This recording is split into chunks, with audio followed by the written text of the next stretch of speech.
Ok, entonces vamos a continuar con el tema que estamos viendo, ¿no? Que son las comunicaciones satelitales. La clase pasada, pues vimos un poquito de la historia de las telecomunicaciones vía satélite y algunas de las principales aplicaciones, ¿no? Aparte de las que, repito, nos interesan a nosotros, que son las de comunicaciones, ¿no?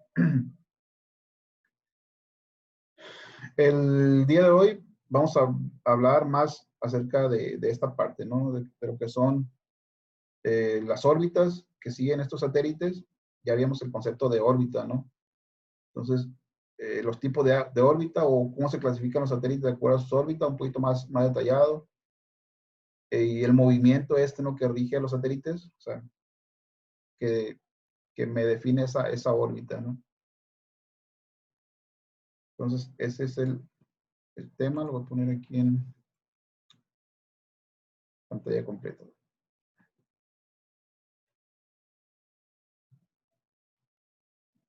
Entonces, vamos a hablar un poquito acerca o de conocer otros o ciertos conceptos que tienen que ver con esto de las órbitas, ¿no?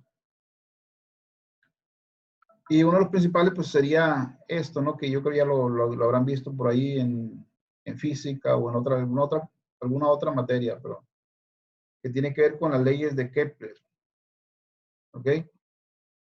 Y aquí, pues, me indica, ¿no? Que estas leyes fueron creadas para definir, pues, el movimiento de los planetas en sus órbitas alrededor del Sol. Y estas leyes se aplican para cualquier objeto en movimiento alrededor de algún otro objeto. En este caso, no es lo que nos corresponde a nosotros, pues un satélite, ¿no? La definió en 3 leyes. La primera ley dice que todos los planetas se desplazan alrededor del Sol, describiendo órbitas elípticas, estando el Sol situado en uno de los focos. ¿De acuerdo? Entonces tenemos el Sol y aquí el planeta, en este caso el planeta Tierra, orbitando alrededor de esa estrella, ¿no? El Sol. Y normalmente las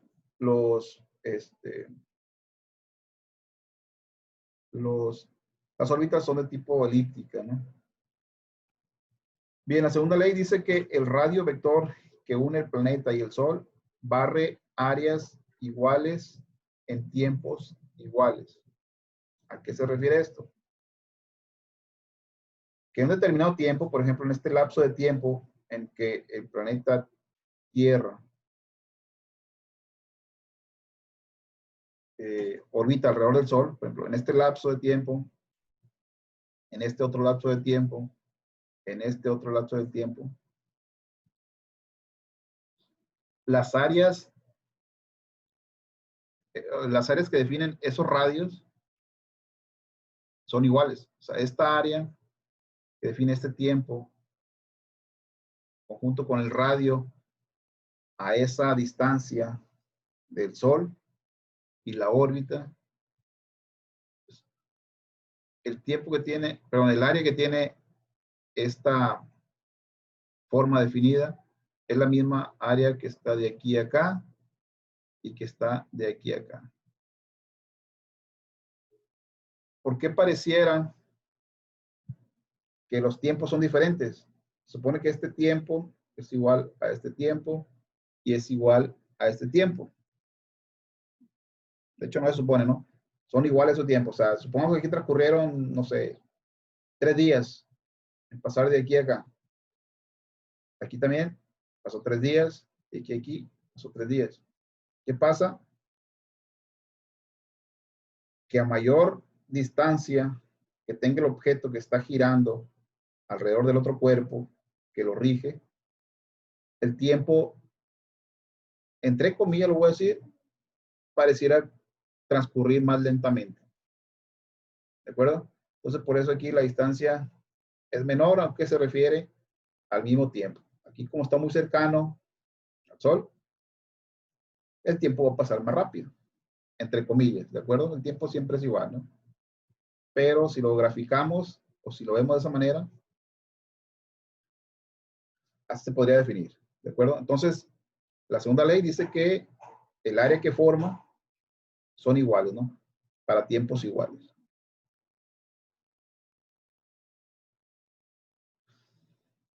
Lo que les comentaba ahorita, una forma de expresar la segunda ley de Kepler es decir, que el satélite se mueve más despacio lejos de la Tierra, en el apogeo, y se mueve más rápido cuando está cerca de ella, en el perigeo.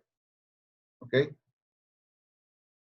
Entonces el satélite se mueve más rápido en el perigeo que en el apogeo. O sea, en general, cualquier satélite que está orbitando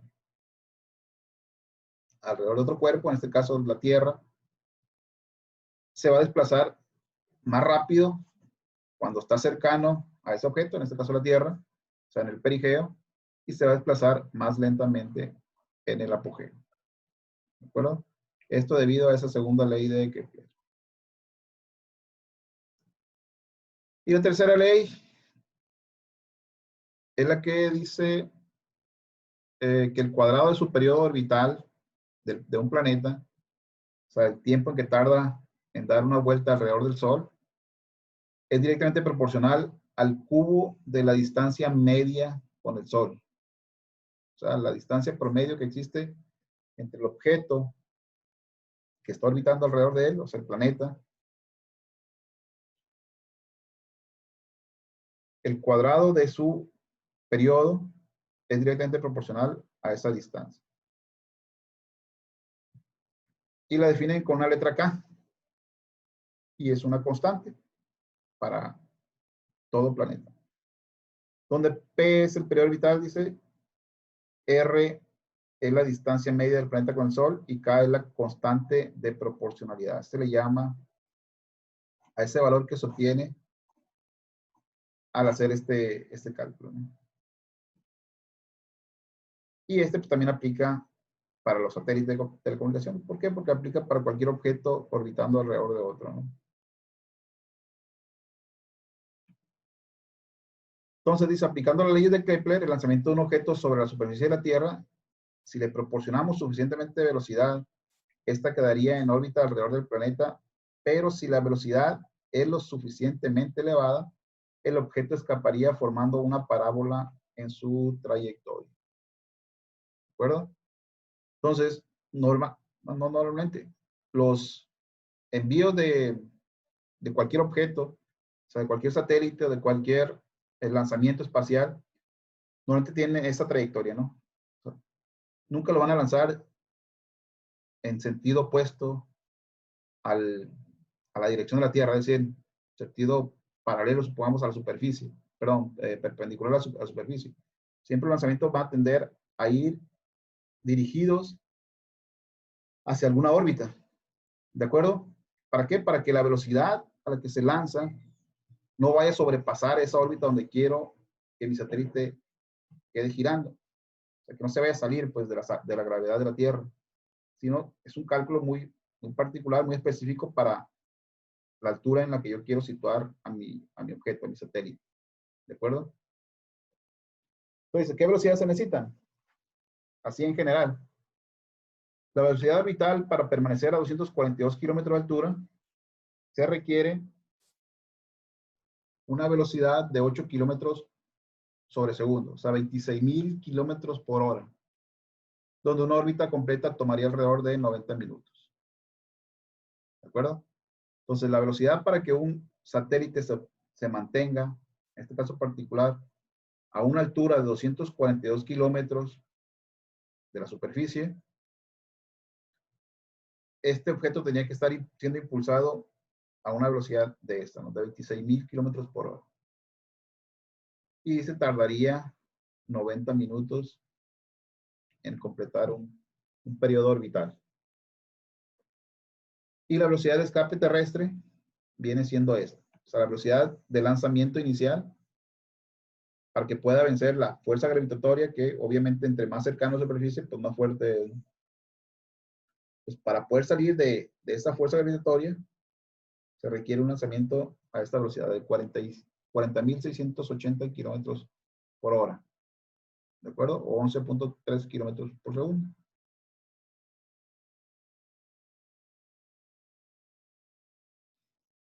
Aquí está una comparación más o menos de velocidades que se requieren, de esta velocidad requeridas con respecto a algunas otras fenómenos que se miden aquí en la Tierra, ¿no? Un lanzador de béisbol normalmente a una buena velocidad lanza hasta 150 kilómetros por hora. O sea, 0.41 kilómetros sobre segundo, el lanzamiento de la pelota. Un arma, una ametralladora, dispara a 85 metros sobre segundo, o sea, 0.85 kilómetros sobre segundo, más o menos el doble de lo que lanza un pitcher. Pues. La velocidad de este avión, de este tipo de jet, de la Fuerza Armada, tiene esa velocidad, ¿no? O alcanza esta velocidad de 3.3 Mach, que es alrededor de 0.98 kilómetros sobre segundo. Y de un cañón HARP son 3.6 kilómetros sobre segundo, ya más cercano a lo que, a la velocidad que debe alcanzar un satélite para que esté en órbita, ¿no? Bueno, eso será nada más para que sea una idea de las velocidades que tienen que alcanzar para mantener objetos allá arriba, ¿no? Y incluso para salir. Bien, ahora las leyes de Newton. Dice que las leyes de Kepler pues, solo describen el movimiento, más no describen el porqué del movimiento. ¿De acuerdo? Y ahí es donde entra la ley de Newton, que me permite describir el movimiento incluyendo la fuerza que lo rige, que es la gravedad, ¿no? Si recuerdan, le decíamos que un satélite es un objeto que está girando alrededor de otro objeto cuya masa es mucho mayor que la del propio objeto, que el satélite, y que a su vez esa masa que tiene ese objeto rige el movimiento del satélite, ¿no? Y normalmente es por un campo gravitatorio, un campo magnético. En el caso de la Tierra, pues lo conocemos por la gravedad, ¿no? Y aquí están las tres leyes de Newton que definen el movimiento y explican el porqué del movimiento. Dice un cuerpo, la primera ley de Newton dice que un cuerpo permanece en su estado de reposo o de movimiento constante a menos que fuerzas externas actúen sobre él. Lo único que dice aquí es que cualquier objeto va a permanecer inmóvil o se va a estar desplazando de manera constante, es decir, a la misma velocidad, siempre y cuando no exista alguna fuerza que lo desplace o que lo impulse. ¿Okay? Siempre se va a mantener así, inmóvil o una velocidad constante, a menos que haya alguna otra fuerza que actúe sobre él, ya sea que lo detenga, que le impulse más fuerte, o que si está en movimiento, inmóvil, pues que le impulse hacia alguna dirección. Esto es lo que dice la primera ley. La segunda ley dice que el cambio de movimiento de un cuerpo, que es una aceleración, es proporcional a la fuerza motriz impresa y ocurre según la línea recta a lo largo del cual aquella fuerza se aplica. Y es esta formulita, ¿no?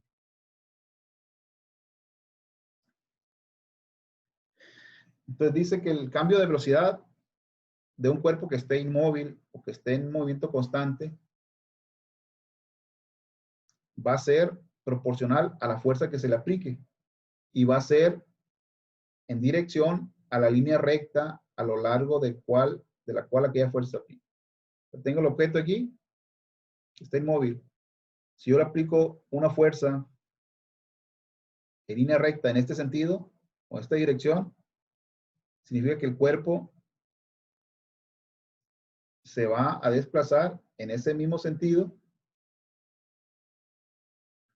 y la velocidad a la que sale disparado, vamos a decir ese objeto, pues depende de la fuerza con la que se actuó sobre él. Si es una pelota de béisbol, la fuerza con el bat con el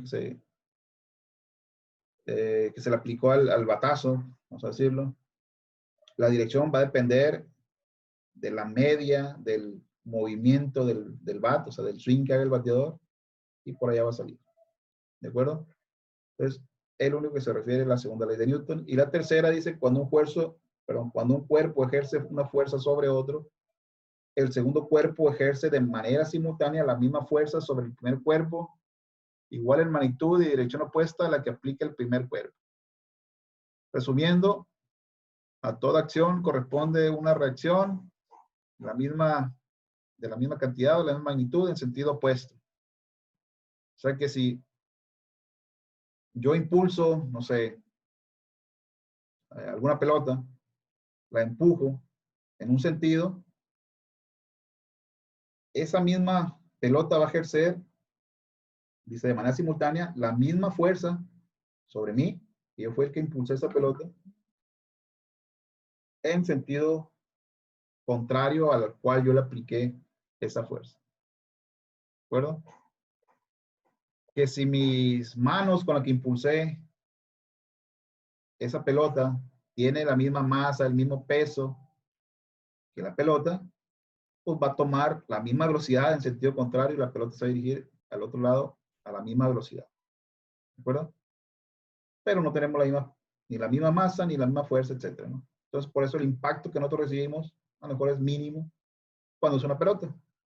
Ahora que si es una bola de cañón, pues el impacto va a ser un poquito más fuerte, por lo tanto, un poquito más doloroso. ¿Por qué? Porque la masa del otro objeto es mucho mayor que la que yo estoy empleando para impulsar. Entonces ahí tiene que ver todo eso, ¿no? Pero aplica eso también, esa tercera ley de Newton.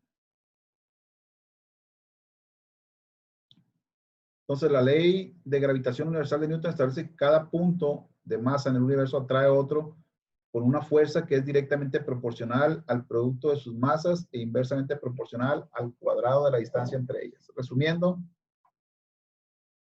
ahí está, ¿no?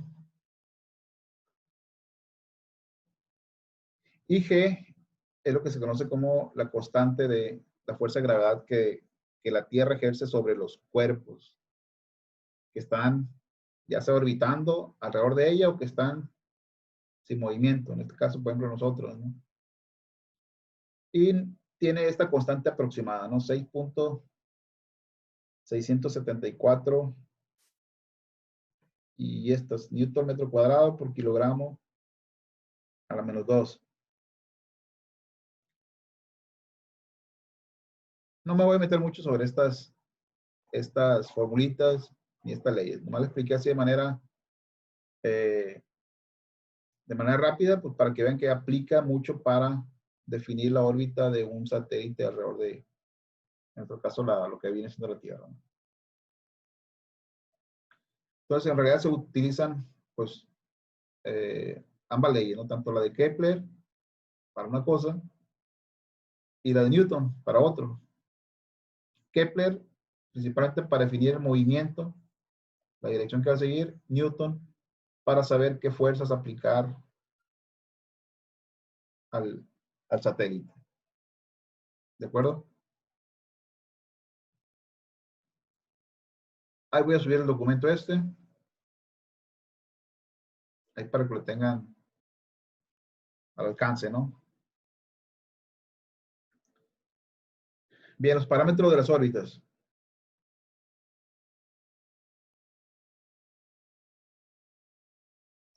Dice, se puede describir cualquier órbita mediante 6 elementos. O sea, hay 6 parámetros con los cuales yo puedo definir cualquier órbita. Uno es el semieje mayor, que se denomina con la letra A. Otro parámetro es la excentricidad. Otro es la inclinación de la órbita. Se define con la letra I. Otro es la anomalía verdadera. Se define con la letra teta. La ascensión recta del nodo ascendente, omega. Y el argumento del perigeo. Esta letra no la conozco, se parece a la W. Pero es una letra griega, ¿no? El argumento del perigeo se llama periapsis. Acá están definidas, ¿no? Gráficamente, ahí están todos esos parámetros que definen a una órbita. En este caso, la órbita que están considerando aquí es esta de acá. Esta que está en líneas azules con flechitas, que indican el sentido de la órbita. Entonces, todos esos valores o todos estos parámetros, o los valores que tengan estos parámetros, van a definir la dirección de la órbita, el grado de inclinación, etc. ¿De acuerdo? Dice, el sistema de referencia se encuentra marcado por el polo norte terrestre en el eje de las zetas, mientras que el eje X apunta al primer punto de Aries. Ese le denominan, ¿no? Punto de la eclíptica a partir del cual el Sol pasa del hemisferio sur terrestre al hemisferio norte y que ocurre en el equinoccio de primavera alrededor del 21 de marzo, iniciando la primavera en el hemisferio norte y el otoño en el hemisferio sur. ¿De acuerdo? Se le llama a ese plano hacia el cual apunta el punto de Aries, el primer punto de Aries. ¿De acuerdo? Que vendría siendo el eje de las X. Este de acá.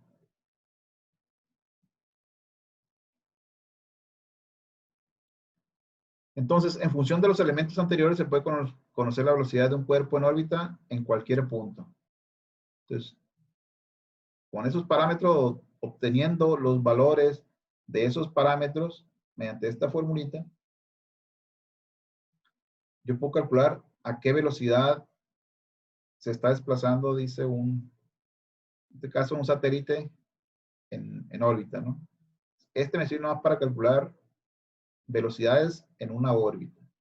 Y conociendo la velocidad y la posición, es como se describe cualquier objeto en órbita. Por ejemplo, un satélite. ¿Ok? Entonces, a un satélite normalmente lo van a identificar con estos dos valores calculados a partir de esos parámetros que le mencionaba anteriormente, que es qué velocidad va y en qué posición se encuentra actualmente.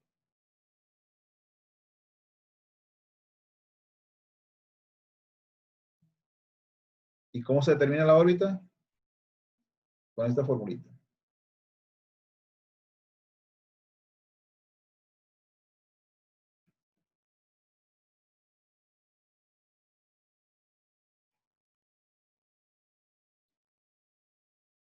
Y estos son los valores que normalmente se encuentran definidos en un satélite. Cuando quieres saber los datos de un satélite, estos son los valores que tienes que estar tomando en cuenta, ¿no? Un tiempo, un valor en X, un valor en Y, un valor en Z, velocidad de desplazamiento en dirección del eje X, velocidad de desplazamiento, dirección del eje Y, etc. Y estos otros parámetros que ya les mencionaba anteriormente. ¿De acuerdo? Que normalmente con esto se definen esto de aquí. Velocidad y posición.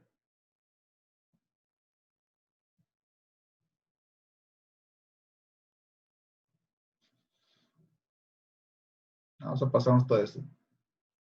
Todos estos datos están siendo vigilados o registrados por una estación terrestre, ¿no? ¿Para qué? Para saber si todo está ocurriendo con normalidad.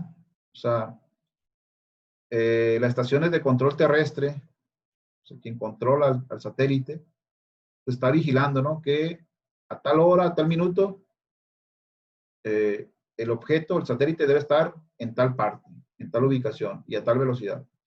Si por algún motivo no se encuentra así, pues hay que alinearlo. Aplican alguna fuerza por ahí para que agarre órbita y no salga disparado y no se salga, o que pierda velocidad y que caiga hacia la Tierra. Entonces, constantemente, cada satélite debe tener una estación que lo esté vigilando. Y estos son los datos que está recibiendo estas estaciones, ¿no? Que incluyen los parámetros que le mencionaba anteriormente, excentricidad, el argumento del perigeo, etcétera, ¿no? Y el nombre del satélite, ¿no? Para identificarlo. Mejor dicho, el número, se identifica por números.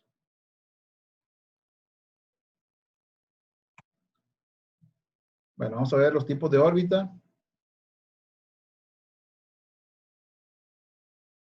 Y se clasifican, ya lo veíamos en la clase pasada, por altura, por grado de inclinación, por su forma y por su dirección. Por altura a la que se encuentra la órbita, existen las órbitas de tipo Leo, que son la altura máxima que alcanzan referente a la superficie de la Tierra, son 1500 kilómetros. Las órbitas medias, o MEO, que están entre los 1500 y los 20.000 kilómetros. Las high,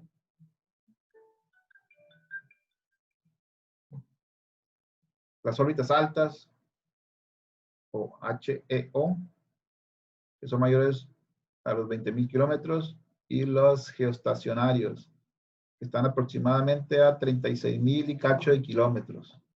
Recuerdo que ya lo vimos también en la clase pasada. Tipo de órbita por grado de inclinación. Existen órbitas ecuatoriales, cuyo grado de inclinación, también ya lo veíamos, es de 0 grados respecto al ecuador, ¿no? Inclinación baja, inclinación alta, hay inclinaciones polares y hay inclinaciones críticas. Por su forma, hay circulares, hay elípticas, hay parabólicas y hay hiperbólicas. ¿Okay? Circulares, pues son completamente, como su nombre indica, circular, ¿no? Elíptica, existe la tipo molnilla, se llama molnilla. Hay las geo con inclinación crítica, las transferencias de Hoffman y otras. Cierta característica la define cada una de ellas. Normalmente en satélites de telecomunicaciones emplea las molnilla. Más adelante la vamos a ver, ¿no? La órbita parabólica es la que se emplea en la trayectoria de escape. Y la hiperbólica, una trayectoria de escape marginal, y la hiperbólica, una trayectoria de escape normal. Ahora, por su dirección, la que tiene, las que se desplazan hacia el oeste, o sea, del este al oeste con una inclinación menor a 90 grados, son directas, y las que se mueven hacia el oeste directamente se llaman retrógradas.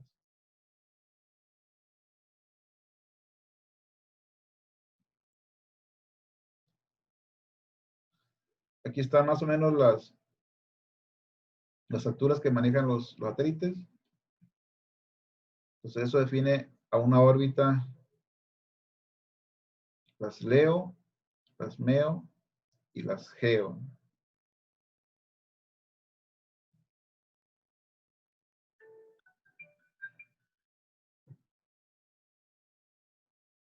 Y aquí está una gráfica, ¿no? Dependiendo de qué altura y qué tipo de servicios prestan los satélites, ¿no?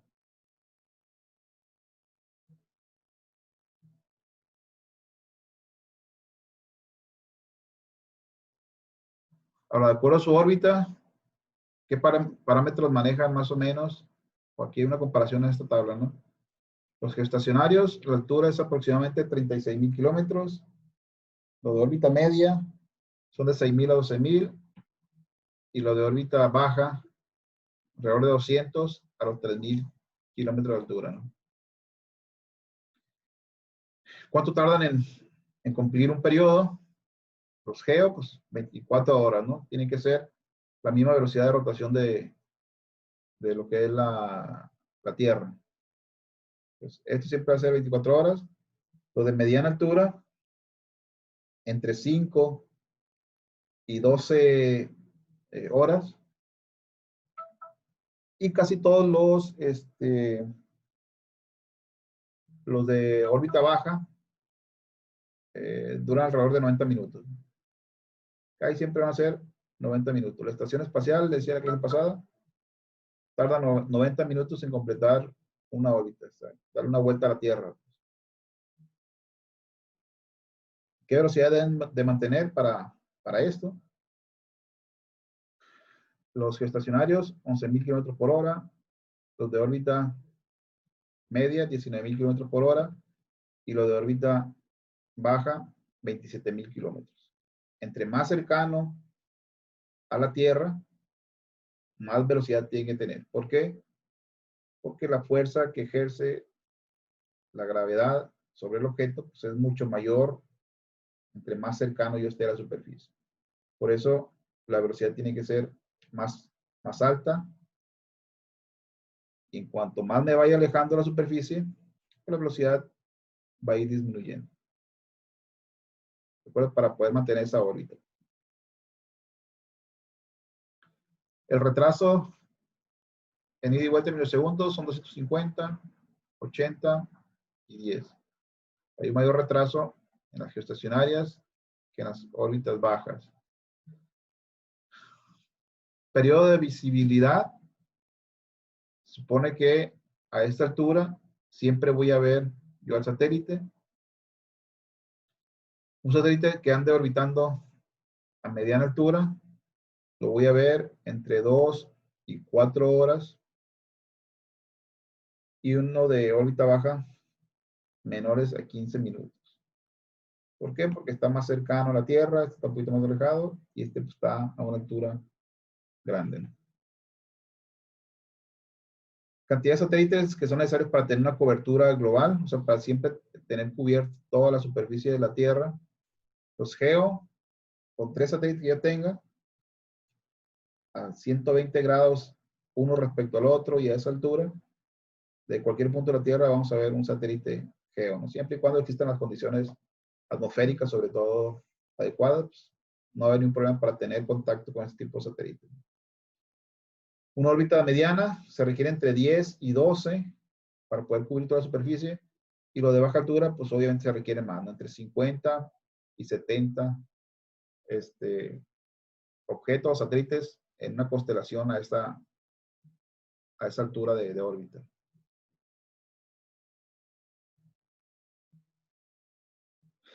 Hay tipos de órbitas inclinadas. Bueno, ahora ya hablando respecto a eso, ¿no?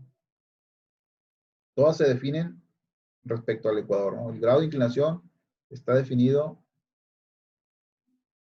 respecto al ecuador.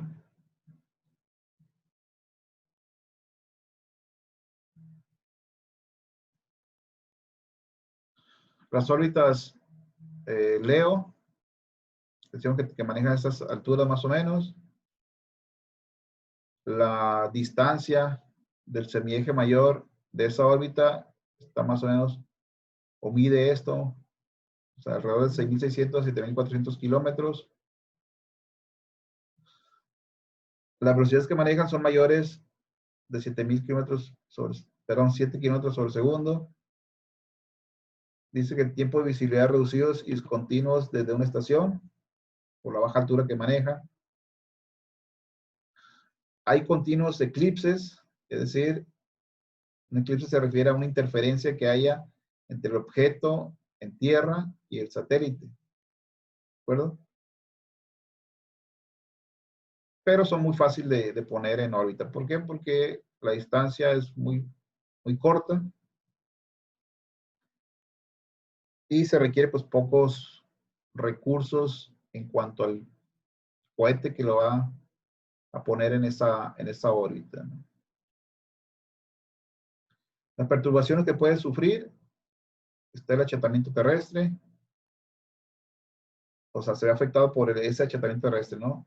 Por la resistencia atmosférica y por la radiación solar. Servicios para los cuales se utilizan estas constelaciones a esa altura son las comunicaciones móviles, teledetección, esto se refiere a toma de fotos, pues, fotografía, de investigación espacial, videovigilancia, la meteorología, por lo cercano que se encuentra a la atmósfera. Pues. Ventajas, pues todo se refiere a lo anterior que hemos estado mencionando, ¿no? Puede alcanzar una cobertura global si se maneja una constelación, o sea, varios satélites orbitando de manera coordinada, ¿no? Hay menores pérdidas por la distancia que hay entre el receptor y el propio satélite. Los terminales pueden ser más pequeños. ¿Por qué? Porque la antena no necesariamente tiene que ser una antena muy grande, pues, para que pueda alcanzar la señal. Los retardos son mínimos, alrededor de o menor de 10 milisegundos. Uso eficiente del espectro, se refiere a la radiación, ¿no?, electromagnética. No requiere redundancia de satélites, o sea, que existan muchas constelaciones. Se refiere a que normalmente está la constelación, o sea, no sé, una constelación de 80 satélites orbitando, y se tiene alguno que otro satélite esperando que un satélite falle y se coloque en su posición. Con eso se logra mantener la constelación, ¿no? Permite determinación de posición como valor añadido y tiempo de revisita reducido. O sea, si existe una vigilancia constante, es necesario que estén haciendo chequeos constantes a este tipo de satélites a esta órbita, ¿no? Ya se me va a acabar el tiempo, jóvenes, me queda menos de un minuto. El día de mañana continuamos con el resto de los tipos de órbitas, ¿no?, incluyendo esta misma que me faltó ver esta parte. Entonces, jóvenes, voy a subir esta diapositiva ahí para que la tengan al alcance y le peguen una leída antes para que si surgen dudas, pues me la comenten el día de mañana, ¿no? Muy bien. Nos vemos mañana, muchachos. Muy bien, hasta mañana.